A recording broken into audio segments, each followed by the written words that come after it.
This tropical update is brought to you by Lowe's Home Improvement Warehouse. When it comes to home improvement, Lowe's knows.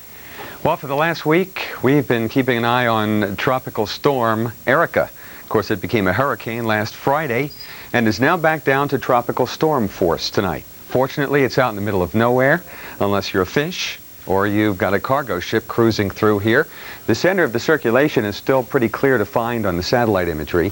It's centered at 37.8 north, 48.9 west, or about 650 miles south-southeast of Newfoundland, Cape Race here in Newfoundland. And it is moving east-northeastward and increasing in speed.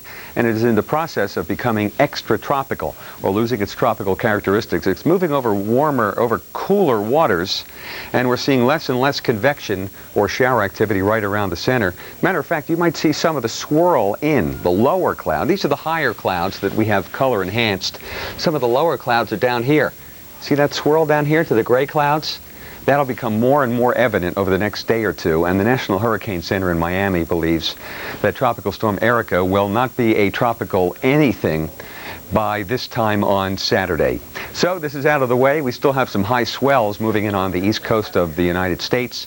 Still some high swells through Friday and Friday night in New England, and then the seas will begin to settle down just in time for the weekend. We can only get some sunshine for the weekend in the Northeast. Tropical storms and hurricanes are known to form out here in the tropical Atlantic, anywhere from the African continent all the way over to the Bay of Campeche, the southwestern Gulf of Mexico. But this year has been extraordinary. You've heard of the El Nino. It's been going strong. It appears to be easing up somewhat now, but when the El Nino is strong, tropical activity in the Atlantic basin is depressed. There goes our hurricane out into the open waters of the northern Atlantic. Meanwhile, what do we have down here where Erika formed? Virtually nothing. A ridge of high pressure is a favorable area for the possibility of development, but still not more than a few showers. It's a couple of tropical waves move offshore. What's this? Showers and storms in Cuba and Florida? Yes. That's in association with a non-tropical feature too. A trough of low pressure that sinks all the way down to the central Gulf of Mexico. Pretty strong winds aloft out of the southwest moving over Florida and Cuba, and that is aiding in the thunderstorm activity. That's why we had, in part, why we had such severe weather in southeast Florida today. We'll have more on that. Gulf of Mexico is otherwise clear with these strong winds going over the top. No tropical development is expected. A tropical wave moving to the south of Cuba, just a few clouds there.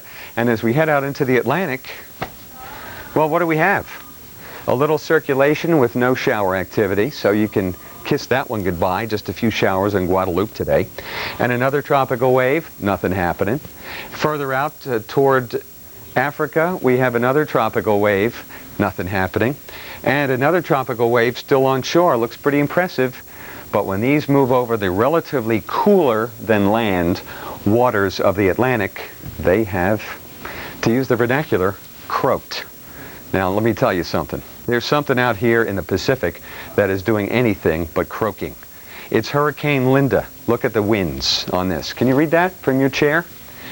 170 mile per hour estimated sustained winds with wind gusts to 210.